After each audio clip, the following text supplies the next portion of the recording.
હવે આપણે વિદ્યુત ડાયપોલના વિદ્યુત ક્ષેત્ર વિશે ભણીએ, જેમાં આ ક્ષેત્રમાં જુદા જુદા બિંદુએ તીવ્રતાનું સમીકરણ આપણે મેળવવું છે. તો એમાં નંબર 1, વિદ્યુત ડાયપોલના ડાયપોલ અક્ષ પરના બિંદુએ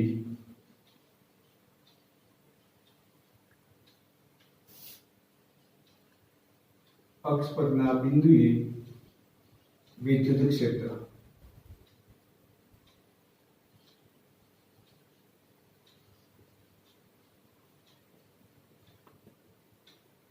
હવે એમાં પહેલા સમજીએ કે ડાયપોલ અક્ષ કોને કહેવાય.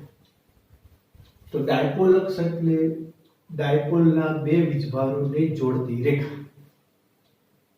તો આકૃતિમાં સમજીએ કે માની લો કે આપણે પ્લસ ક્યુ વીજભાર, માઇનસ ક્યુ વીજભાર, તો આ બે વીજભારોને જોડતી રેખા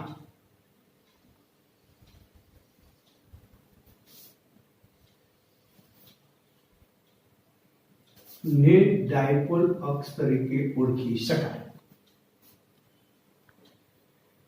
હવે આપણે અક્ષ પરના બિંદુએ ચર્ચા કરવા માટે તો ડાયપોલના મધ્ય બિંદુ કે ડાયપોલ અક્ષ પર r અંતર આવેલું કોઈ એક બિંદુ P દર્શાવ્યું છે. તો ડાયપોલના મધ્ય બિંદુથી પસંદ કરેલ બિંદુનું અંતર r વડે દર્શાવીએ. એટલે કે ડાયપોલના મધ્ય બિંદુથી પસંદ કરેલ બિંદુનું અંતર r છે. બે વીજભારો વચ્ચેનું અંતર 2a છે. એટલે મધ્ય બિંદુથી કોઈ વીજભાર સુધીનું અંતર a થશે. અને બીજા વીજભારનું અંતર પણ a થશે. ડાયપોલ મોમેન્ટની દિશા ઋણ વીજભારથી ધન વીજભાર તરફ જે આકૃતિમાં P સદિશ વડે દર્શાવશું. હવે આપણે P બિંદુએ તીવ્રતા મેળવવા માટે ધન વીજભારને કારણે P બિંદુએ તીવ્રતા મેળવવી પડે, ઋણ વીજભારને કારણે પણ P બિંદુએ તીવ્રતા મેળવવી પડે, અને આ બંને તીવ્રતાનો સદિશ સરવાળો કરીએ એટલે P બિંદુએ આપણને પરિણામી તીવ્રતા મળે. તો પહેલા આપણે જોઈએ કે ધન વીજભારથી P બિંદુએ તીવ્રતા. તો અગાઉના ટોપિકમાં આપણે જોયું કે ધન વીજભારને કારણે P બિંદુએ તીવ્રતાની દિશા તો વીજભાર Q થી P બિંદુને જોડતી રેખાની દિશામાં દૂરની તરફ આપણને મળે અને આ દિશામાં તીવ્રતા મળશે. અને એ તીવ્રતા ધન વીજભારને કારણે એટલે E+ વડે આપણે દર્શાવીએ. એ જ પ્રમાણે ઋણ વીજભારને કારણે P બિંદુએ તીવ્રતાની દિશા તો કે ઋણ વીજભાર તરફ, એટલે કે આકૃતિમાં આ દિશામાં દર્શાવી શકાય, જેને E of માઇનસ વડે દર્શાવું છું. આમ ધન વીજભારને કારણે P બિંદુએ તીવ્રતાની દિશા અને ઋણ વીજભારને કારણે P બિંદુએ તીવ્રતાની દિશા પરસ્પર વિરુદ્ધ દિશામાં મળે છે. હવે આપણે બંને વીજભારને કારણે P બિંદુએ તીવ્રતાના મૂલ્યોના સમીકરણ આ પ્રમાણે મેળવી શકાય. ધન વીજભારથી P બિંદુનું અંતર જો આપણે જોઈએ તો r - a થાય, અને ઋણ વીજભારનું અંતર જોઈએ તો r + a થાય. તો ધન વીજભારને કારણે એટલે કે પ્લસ q વીજભારને લીધે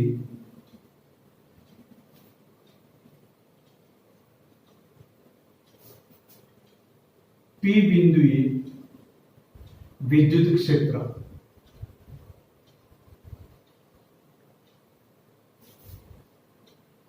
E+ સદિશના રૂપમાં લખવું છે તો સદિશ. તો મૂલ્યનું સમીકરણ બનાવવું હોય તો આપણે અગાઉ ભણી ગયા વિદ્યુતભારનું વિદ્યુત ક્ષેત્ર મુજબ સમીકરણ બની જાય. તો 1/4πε0 Q upon r minus a નો સ્ક્વેર આ મૂલ્ય છે, પણ આપણે બતાવ્યું છે સદિશ, તો આ તીવ્રતા જે દિશામાં હોય એ દિશાના એકમ સદિશ વડે ગુણવા પડે. તો E પ્લસ ની દિશા તમે જોશો તો ડાયપોલ મોમેન્ટ ની જ દિશામાં છે, એટલે આ સમીકરણને આપણે p કેરેટ વડે ગુણવા પડે. Equation number 1. તે જ પ્રમાણે માઇનસ q વીજભારને લીધે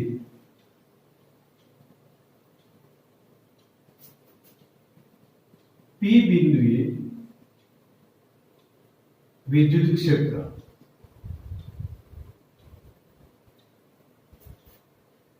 જેને E ઓફ માઇનસ સદિશ સમીકરણ લખવું છે, તો E સદિશ લખ્યું મેં, તો 1/4 pi epsilon 0 q upon r plus a નો square into minus p caret. હવે કેમ માઇનસ p કેરેટ આવે? તો p બિંદુએ E સદિશ તીવ્રતાની દિશા ડાયપોલ મોમેન્ટની વિરુદ્ધ દિશામાં છે, માટે મેં સમીકરણમાં માઇનસ p કેરેટ લખ્યું છે. આમ p બિંદુએ પરિણામી તીવ્રતા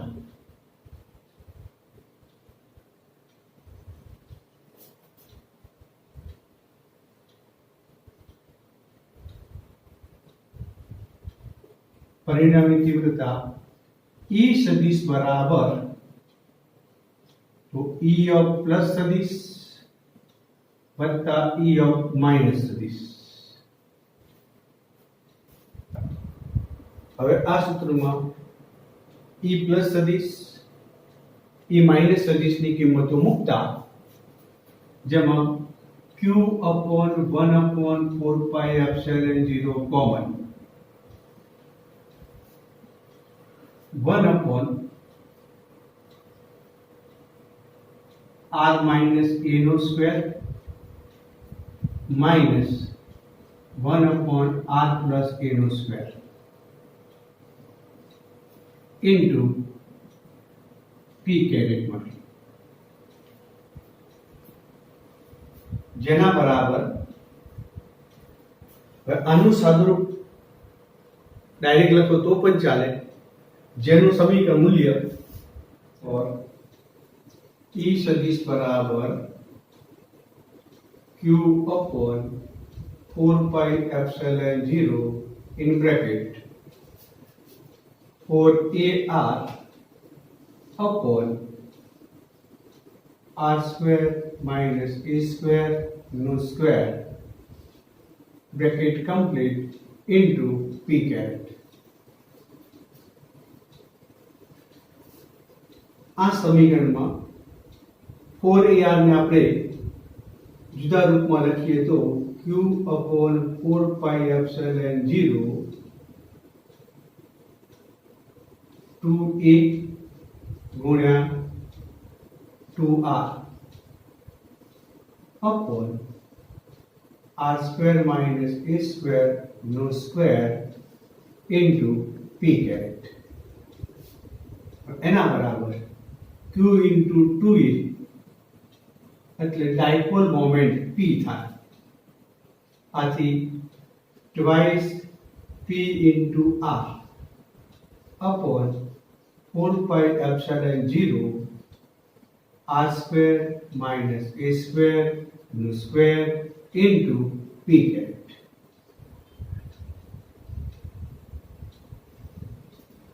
આમ વિદ્યુત ડાયપોલ અક્ષ પરના બિંદુએ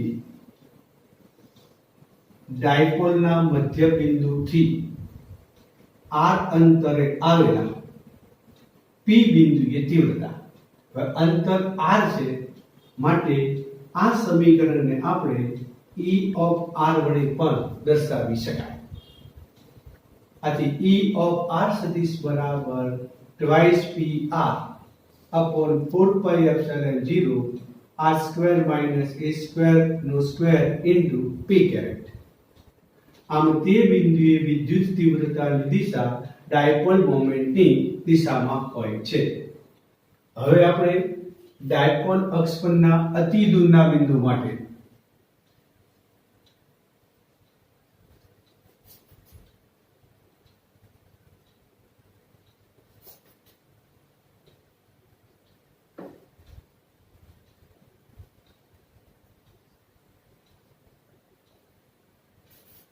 તો R much greater than A લેવાય, જેમાં સરવાળા બાદબાકીના કિસ્સામાં R ની સાપેક્ષમાં A ને અવગણી શકાય. આથી તેનું સાદુરૂપ E of R સદિશ બરાબર twice P into R upon 4 pi epsilon 0 R raised to 4 into P caret એના બરાબર twice P upon 4 pi epsilon 0 R cube P caret મળે. પરંતુ કેટલાક સંજોગોમાં આપણે 1/4 pi epsilon 0 ને k પણ લખી શકીએ છીએ. આથી આ સૂત્ર twice kp upon r cube into p caret મળે. આમ અતિ દૂરના બિંદુએ તીવ્રતાનું મૂલ્ય twice kp upon r cube જેટલું હોય અને તેની દિશા તે બિંદુએ ડાયપોલ મોમેન્ટની દિશામાં મળે છે. હવે આપણે નંબર 2 વિષુવરેખીય સમતલ પરના બિંદુએ ચર્ચા કરીએ, જે આકૃતિ નીચે મુજબ છે. તો વિદ્યુત ડાયપોલ, તો પ્લસ ક્યુ વીજભાર માઇનસ ક્યુ વીજભાર, જેને ડાયપોલ મોમેન્ટ P સદિશ ઋણ વીજભારથી ધન વીજભાર તરફ ડાયપોલનું મધ્ય બિંદુ. હવે વિષુવવૃત્તીય સમતલ એટલે વિષુવરેખામાંથી પસાર થતું સમતલને વિષુવવૃત્તીય સમતલ કહેવાય. તો વિષુવરેખા એટલે બે વીજભારને જોડતી રેખાનું લંબ દ્વિભાજક ને વિષુવરેખા કહેવાય. તો આ વિષુવરેખા.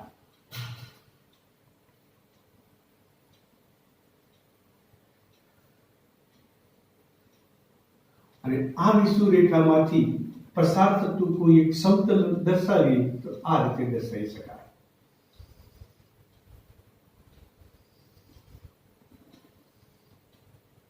આ વિષુવવૃત્તીય સમતલ. આ વિષુવવૃત્તીય સમતલ પરનું બિંદુ ધારો કે P બિંદુ છે, જે ડાયપોલના મધ્ય બિંદુથી સ્મોલ r અંતરે છે. ડાયપોલના મધ્ય બિંદુથી વિષુવવૃત્તીય સમતલ પરનું P બિંદુ r અંતરે છે. જેમાં ધન વીજભારથી P બિંદુનું અંતર પાયથાગોરસના પ્રમેય મુજબ આપણને મળે. આ માપ r, આ માપ a. તો પાયથાગોરસના પ્રમેય મુજબ ધન વીજભારથી P બિંદુનું અંતર r² + a² થશે.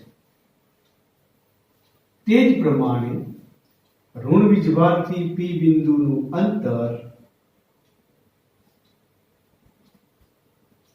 r² + a² થશે. હવે આપણે આ ખૂણાને આપણે થીટા વડે દર્શાવીએ. બંને ખૂણા સરખા જ થશે. તો વિદ્યુત ડાયપોલને લીધે વિષુવવૃત્તીય સમતલ પરના P બિંદુએ તીવ્રતા મેળવી છે. તો Q વીજભારને લીધે P બિંદુએ તીવ્રતાનું મૂલ્ય, ઋણ વીજભારને લીધે P બિંદુએ તીવ્રતાના મૂલ્યો લેવા પડે, તેમની દિશા જોવી પડે અને તેમનો સદિશ સરવાળો કરવાથી P બિંદુએ પરિણામી તીવ્રતા મળે. જેમાં આપણે સૌપ્રથમ બંને વીજભારને લીધે પી બિંદુએ તીવ્રતાના મૂલ્યોના સમીકરણો આ પ્રમાણે બન્યું. ક્યુ વીજભાર પ્લસ ક્યુ વીજભાર અને માઇનસ ક્યુ વીજભારથી પી બિંદુનું અંતર સમાન છે.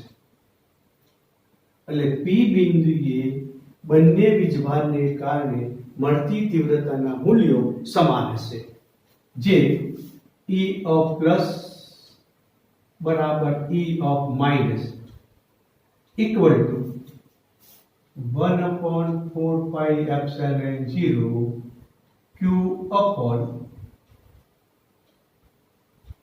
R square plus A square થશે. હવે જેમની દિશાઓ આકૃતિમાં આપણે દર્શાવીએ તો ધન વીજભારને કારણે પી બિંદુએ તીવ્રતાની દિશા તો ધન વીજભારથી પી બિંદુને જોડતી રેખાની દિશામાં દૂરની તરફ મળે તો E of plus સદિશ. તે જ પ્રમાણે ઋણ વીજભારને કારણે પી બિંદુએ તીવ્રતાની દિશા તો ઋણ વીજભારથી પી બિંદુને જોડતી રેખા પર ઋણ વીજભાર તરફની દિશામાં મળે, એટલે કે આ દિશામાં મળે E of minus. બંને તીવ્રતાના મૂલ્યો સમાન છે, દિશા આકૃતિમાં દર્શાવી છે, તો આ બંનેની પરિણામી તીવ્રતાની દિશા આ બે સદિશોની મધ્યમાં એટલે કે આ દિશામાં મળશે, જેને E સદિશ વડે દર્શાવું છું. આ E સદિશ E of minus સદિશ સાથે યુગ્મ કોણની જોડ પ્રમાણે આ ખૂણો પણ થીટા થશે, આ ખૂણો પણ થીટા થશે. હવે E પ્લસ સદિશ અને E માઇનસ સદિશ, E સદિશની દિશાને અનુલક્ષીને આપણે તેના ઘટકો વિચારવા પડે, જેના ઘટકો E of plus cos theta અને E of minus sin theta, E of plus sin theta. E of plus cos theta આ દિશાની અંદર જશે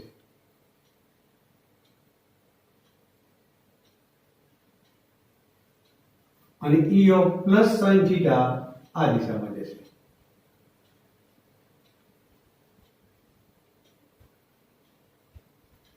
તે જ પ્રમાણે E of minus no cos ઘટક આ જ દિશાની અંદર જશે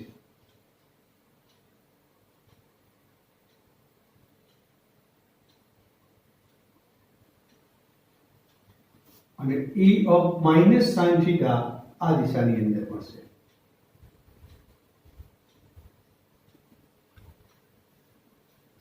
આમ આકૃતિમાં જોઈએ તો E of plus sin theta, E of minus sin theta મૂલ્યો બે સરખા છે, દિશા વિરુદ્ધ છે, આ ઘટકોની અસર નાબૂદ થશે. જ્યારે બંનેના cos ઘટક એક જ દિશામાં છે, એટલે પરિણામી મૂલ્ય તરીકે બંને ઘટકોનો સરવાળો થશે. આથી P બિંદુએ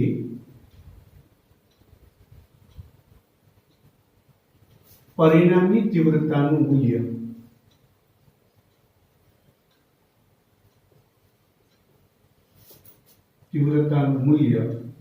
કૌંસમાં માન E બરાબર twice E plus cos theta લખી શકાય, કારણ કે બંને ઘટકોના મૂલ્યો સરખા છે.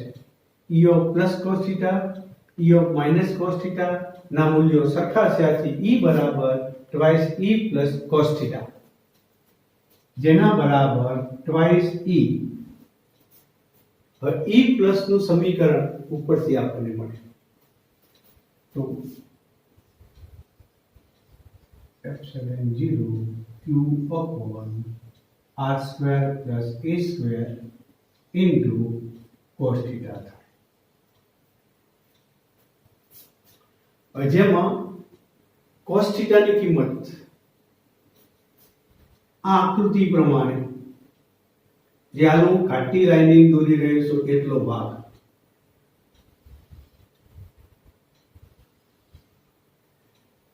તો cos θ બરાબર પાપા ભાગ્યા કर्ण પાસેની બાજુ a થશે કर्ण તરીકે આ થશે એ કિંમત મુકતા therefore e બરાબર twice q upon 4 pi epsilon 0 r square plus a square into a upon r square plus a square raised to 1 half. Therefore, E बराबर Q into 2E એટલે ડાયપોલ મોમેન્ટ P થાય upon 4 pi epsilon 0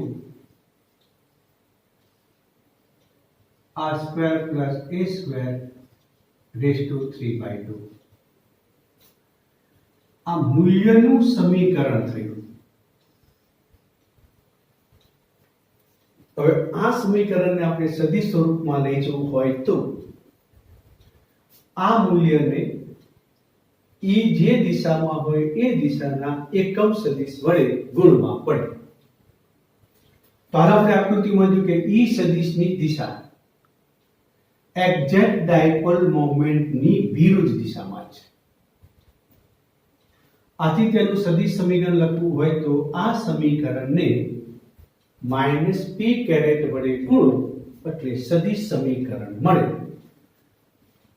આથી તેનું સદિશ સમીકરણ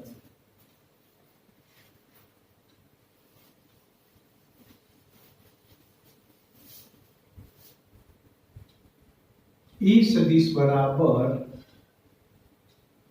p upon 4 pi epsilon 0 r square plus a square raised to 3/2 into minus p caret.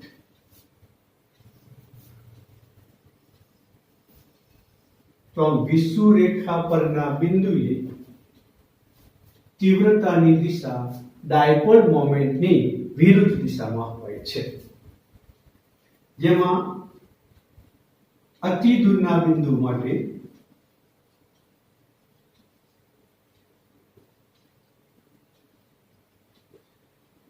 એટલે કે r much greater than a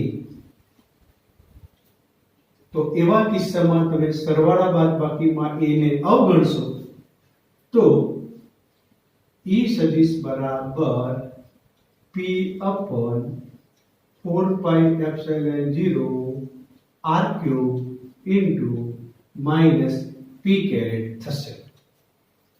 એટલે કે અતિ દૂરના બિંદુએ પણ તીવ્રતાની દિશા ડાયપોલ મોમેન્ટની વિરુદ્ધ દિશામાં છે.